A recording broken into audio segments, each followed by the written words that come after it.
నిర్మల్ జిల్లాలో రాష్ట్ర ప్రభుత్వం ఎన్నికల సమయంలో ఇచ్చిన హామీలను తక్షణమే అమలు చేయాలని, అలాగే జిల్లాలోని ప్రజా సమస్యలను వెంటనే పరిష్కరించాలని కోరుతూ భారతీయ జనతా పార్టీ ఆధ్వర్యంలో జిల్లా అదనపు కలెక్టర్ కిషోర్ కుమార్ కు వినతి పత్రం సమర్పించారు. ఈ సందర్భంగా బీజేపీ నాయకులు మాట్లాడుతూ రాష్ట్రంలో అధికారంలో ఉన్న కాంగ్రెస్ ప్రభుత్వం ఎన్నికల సమయంలో అనేక హామీలు ఇచ్చినప్పటికీ ఇప్పటి వరకు వాటిలో ఏ ఒక్కటి పూర్తిగా అమలు కాలేదన్నారు. ముఖ్యంగా యువతకు జాబ్ క్యాలెండర్, నిరుద్యోగ వృత్తి, వృద్ధాప్య, వితంతు దివ్యాంగులకు పెన్షన్లు, కళ్యాణ లక్ష్మి, పేదలకు గృహ నిర్మాణ పథకం, రైతులకు రైతు భరోసా, భూ సమస్యల పరిష్కారం వంటి అంశాలు ఇంకా అమల్లో రాలేదని తెలిపారు. మోసం చేసి ఇవాళ అధికారానికి వచ్చిన తర్వాత 6 గ్యారంటీలను గాలికి వదిలేసింది.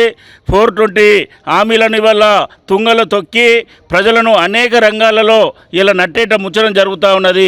ప్రజా సమస్యలను పరిష్కరించడంలో ఈ రాష్ట్ర ప్రభుత్వం పూర్తిగా వైఫల్యం చెందింది.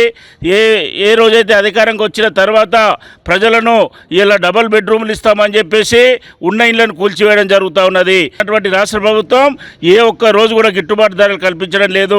రైతులు పండించినటువంటి పంటలకు ఇలా రక్షణ లేకుండా పోయింది.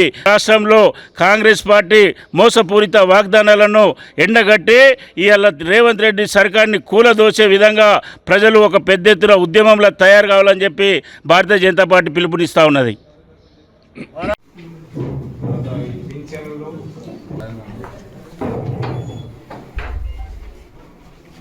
తెలంగాణ రాష్ట్రంలో అధికారంలోకి వచ్చినటువంటి రేవంత్ రెడ్డి కాంగ్రెస్ పార్టీ ప్రభుత్వం ఆ రోజు అధికారంలోకి రావడం కోసం ప్రజలను పూర్తిగా మోసం చేసి అడ్డదారిన అధికారంలోకి